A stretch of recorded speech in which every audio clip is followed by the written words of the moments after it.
Hello ji. Welcome to week 4। बहुत ही बढ़िया चल रहा है यार। सेकंड लास्ट वीक पर आ गए हो आप लोग। बहुत सारी चीज़ें अभी तक कवर हो चुकी हैं। बस कुछ चीज़ें बची हैं, जल्दी जल्दी से रैप अप करेंगे। फिफ्थ वीक फटाफट ख़त्म करेंगे और आपकी बहुत अच्छी सी डीएसए की प्रिपरेशन हो जाएगी, है ना। चलो तो सॉल्यूशन की तरफ बढ़ते हैं। हाँ जी, तो हम अपने क्वेश्चन नंबर 48 से स्टार्ट करते हैं। क्वेश्चन नंबर 48 है रॉटिंग ऑरेंजेस। देखते हैं क्वेश्चन क्या कह रहा है। क्वेश्चन कह रहा है you are given N M cross N grid where each cell can have one of the three values. आपको एक ग्रिड दी हुई है एम क्रॉस एन, जिसमें हर सेल के पास कोई भी तीन वैल्यूज हो सकती हैं। एक ज़ीरो अगर है तो एम्प्टी सेल होगा, दूसरा वन अगर है तो उसमें एक फ्रेश ऑरेंज पड़ा होगा, और तीसरा टू अगर है तो रॉटन ऑरेंज यानी कि खराब ऑरेंज पड़ा होगा।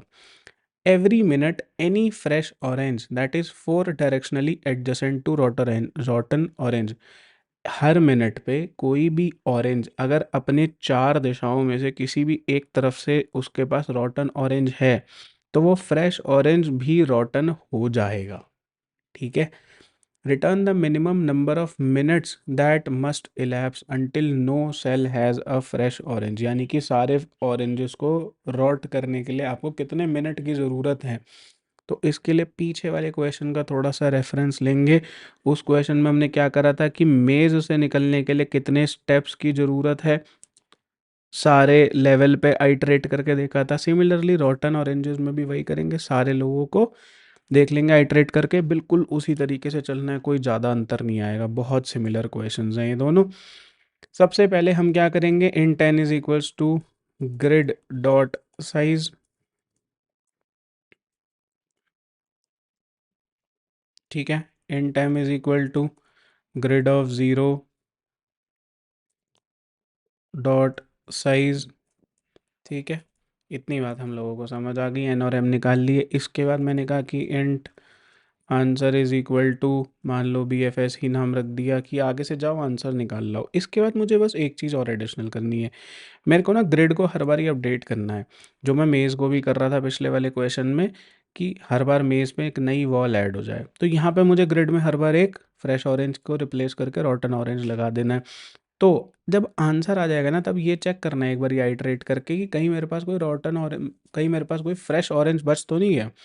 तो मैं क्या करूँगा, फॉर ऑटो आई ग्रिड पे चले, फॉर ऑटो जे आई पे चले, और if J equal to one आ जाए कहीं पे भी, तो रिटर्न कर दूंगा -1, क्योंकि मेरे सारे ऑरेंजेस एक बार में रॉट नहीं हो पाए। कोई एक बंदा बच गया जो चार दिशाओं में से किसी भी तरफ से रॉटन ऑरेंजेस से नहीं घिर पाया था।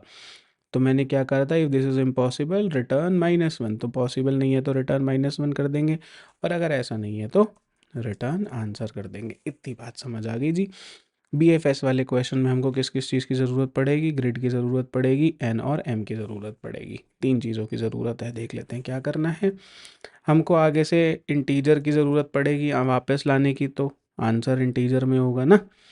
तो इंट बीएफएस, और साथ में हम इसको दे देंगे हमारी ग्रिड, जो कि है ये, एज इट एज दे दिया। इंट इंट एन दे दिया साथ में, और इंट एम दे दिया साथ में।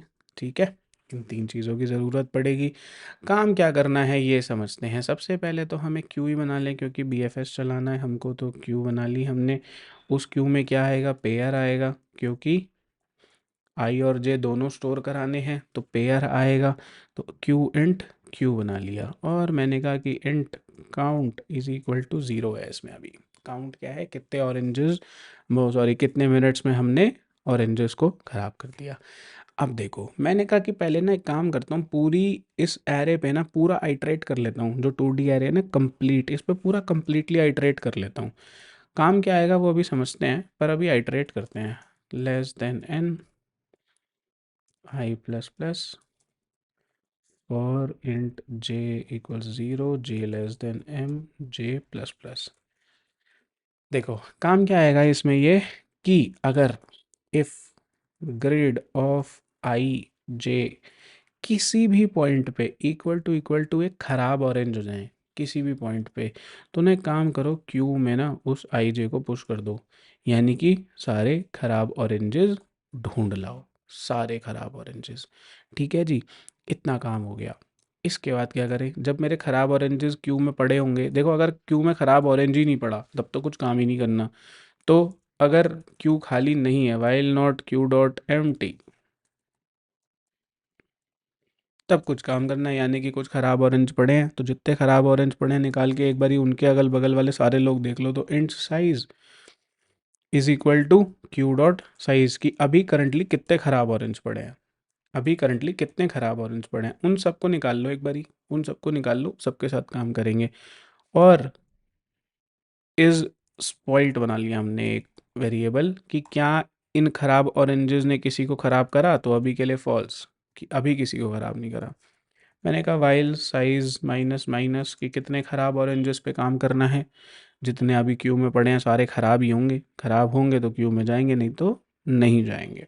तो इस समय करंटली हम बार बार साइज अपडेट नहीं करेंगे, लेवल 1 पे मिनट 1 पे उस पॉइंट पे कितने ख़राब ऑरेंजेस क्यू में पड़े हैं उनको एक एक करके निकालते जाओ और उनके अगल बगल के सारे लोगों को पहले मार्क कर दो, इस 1 मिनट में ये सारे लोग ख़राब हो जाएंगे, इन जो गिवन ख़राब ऑरेंजेस हैं इस समय जो क्यू में पड़े हैं।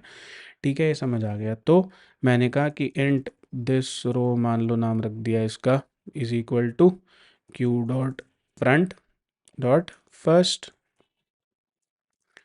इंट दिस कॉलम नाम रख दिया Q dot front dot second. ये बात मुझे समझ आ गई कि मैंने कहा कोऑर्डिनेट्स निकाल लो कि इस समय ख़राब ऑरेंज कहाँ पे पड़ा हुआ है, उसके बाद उसको क्यू में से बाहर निकाल दिया जाए। तो क्यू डॉट पॉप, ठीक है, सॉरी ज़ीरो आ गया बीच में, क्यू डॉट पॉप। ठीक, ये बात समझ में आ गई। इसके बाद क्या करना है, इसके बाद मुझे बनाना है एक वेक्टर या एरे जिसमें मुझे वही -1 1 0 और 0 स्टोर कराना है। जिनको नहीं पता है अभी समझा दिया जाएगा, जो लोग चैलेंज फॉलो कर रहे हैं उन लोगों को पता होगा कि हमने ये क्यों करा है, जो आज पहली वीडियो देख रहे हैं उन लोगों को नहीं पता होगा, अभी बता रहा हूँ बिल्कुल क्या करना है। हम पहले वेक्टर बना लेते हैं अपना, हाँ जी एरे बना लेते हैं, सॉरी। तो जो एरे है ना वो क्या करेगी, देखो आपको ये बात पता है कि अगर हम किसी एक पॉइंट पे, मान लो किसी इस पॉइंट पे एक ऑरेंज पड़ा हुआ है, तो ये ऑरेंज या तो यहाँ जा सकता है या यहाँ जा सकता है या यहाँ जा सकता है या यहाँ जा सकता है ख़राब होने के लिए, उसके पास ये 4 दिशाओं में उसके पास से ख़राब ऑरेंज आएगा तो काम चल जाएगा। यहाँ जाने के लिए इसको क्या करना पड़ेगा, रो -1 और कॉलम सेम रहे, कॉलम -0, या ये कह दे कि कॉलम +0 और रो +-1। ठीक है, यहाँ जाने के लिए इसको क्या करना पड़ेगा, रो +0 और कॉलम +-1। यहाँ जाने के लिए इसको करना पड़ेगा रो +1 और कॉलम +0।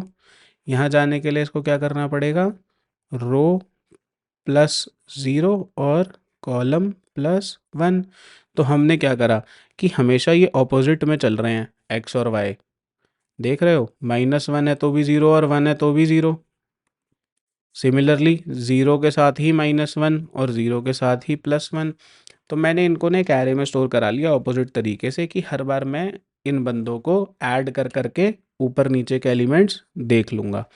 ठीक है जी, ये बात मुझे समझ आ गई। इसके बाद क्या करें, इसके बाद कुछ नहीं, for int I is equals to 0, I less than 4, क्योंकि चारों दिशाओं में देखना है, आई प्लस प्लस। ठीक है, चारों दिशाओं में देख लेंगे। उसके बाद क्या करना है, एक लगा लेते हैं रो, रो में क्या आएगा, दिस रो जो हमने निकाली कि अभी ख़राब बंदा कहाँ रखा है, ठीक है, प्लस में कौन आएगा, x of I. Similarly int column में कौन आएगा, दिस कॉल जो हमने अभी निकाला प्लस वाई ऑफ आई। ठीक है, इससे हम उस पॉइंट पे आ जाएंगे जहाँ मान लो अगर प्लस ऊपर की तरफ जाना है तो हम एक स्टेप ऊपर आ जाएंगे। ठीक है, सेम कॉलम में या सेम रो में एक स्टेप आगे पीछे जैसे भी इसमें चलेगा, वो बिल्कुल हमने एरे के हिसाब से इसीलिए बना दिया कि आराम से ये सब काम हो जाए, हम डायगनल ने जा पाएँ, क्योंकि डायगनल जाएंगे तो डायगनल वाला ऊपर वाला -1 है, नीचे वाला 1 1 हो सकता है, इधर वाला -1 +1 हो सकता है, इधर वाला +1 -1 हो सकता है। उस चीज़ को हमने अवॉइड करने के लिए हमेशा 0 के साथ ही माइनस और प्लस होगा, चाहे वो एक्स हो चाहे वो वाई हो, ऑपोजिट चलेंगे। ये बात हमें समझ आ गई, इतना काम हमने कर लिया। इसके बाद हमको क्या करना है, हमने देखना है कि हमारे जो रो है यानी कि इफ़ रो अगर greater than equal to zero है and column is greater than equal to zero है and row less than equal to n minus one है and column less than equal to m minus one है। इतनी बात समझ आ गई। और and grid जो है मेरा, ग्रिड में जो मेरा करंट बंदा बैठा है यानी कि रो कॉलम पे जो बंदा बैठा है वो क्या है, एक फ्रेश ऑरेंज है, तो कुछ काम हो जाए। ग्रिड में जो अभी करंटली बंदा बैठा है वो एक फ्रेश ऑरेंज है यानी कि वन है, तो कुछ काम हो जाए। काम क्या हो जाए जी, काम ये हो जाए कि इस ऑरेंज को कर दो खराब, इस ऑरेंज को कर दो खराब। Grid row column is equal to two. और इसको कह दो कि अब ये भी खराब ऑरेंज है, ये औरों को खराब कर सकता है, ये भी एक खराब ऑरेंज है, ये औरों को खराब कर सकता है, और ये इस करंट मिनट पे काम कर रहा है, इस करंट मिनट पे ये आदमी काम कर रहा है। और कह दो कि हाँ भाई एक बंदा मैंने खराब कर दिया, मैंने इस पॉइंट बनाया था ना बिल्कुल, तो मैंने कहा कि हाँ भाई एक बंदा मैंने खराब करा है, चाहे एक कराओ चाहे 10 कराओ, बस ये ट्रू रहे, क्योंकि ये पता चल जाए कि इस करंट मिनट में मैंने क्या कोई बंदा खराब करा है। अगर खराब करा है तो काउंट बढ़ा दिया जाए, नहीं तो गिना ही ना जाए ना इस मिनट को, कोई खराब ही नहीं हुआ तो फिर गिना क्यों जाए। ठीक है, तो इफ इज स्पॉइल्ड, तो इफ स्पॉइल्ड तो हम क्या करें, हमारा काउंट को एक स्टेप आगे बढ़ा दें। काउंट प्लस प्लस, काउंट ही नाम रखा था ना हमने, बिल्कुल, तो हम काउंट को प्लस प्लस कर देंगे, हमारा एक मिनट बढ़ गया। इस मिनट को गिन लो कि इस मिनट में एक बंदा और ख़राब हो गया। ठीक है, और फाइनली क्या करें, रिटर्न कर दें काउंट को, कोई प्रॉब्लम तो नहीं, बहुत बढ़िया। उसके बाद हमारा काउंट कहाँ आएगा चल के, इस आंसर में। फिर चेक कर लें कि कोई फ्रेश तो नहीं बच गया, हमने चेक कर लिया, अगर फ्रेश बच गया होता तो रिटर्न माइनस वन हो जाएगा, नहीं तो रिटर्न आंसर हो जाएगा। बहुत बढ़िया, रन करके देख लेते हैं एक बारी। हो गया जी एक्सेप्ट, एक बार सबमिट भी करके देख लेते हैं। हो गया सबमिट, बहुत ही बढ़िया। हाँ जी, तो आई होप आप लोगों को सॉल्यूशन समझ आ गया होगा। अगर सॉल्यूशन नहीं समझ आया है तो एक बारी वेबसाइट पे जाना, एडिटोरियल ज़रूर देख लेना। तब भी नहीं समझ आया तो वीडियो दोबारा देखना, डाउट्स पूछना, टेलीग्राम चैनल पे डाउट पूछना, और अगर अच्छे से सॉल्व हो गया हो तो लिंक्डइन पे पोस्ट ज़रूर कर देना, है ना। चलो, thank you very much, bye bye, all the best.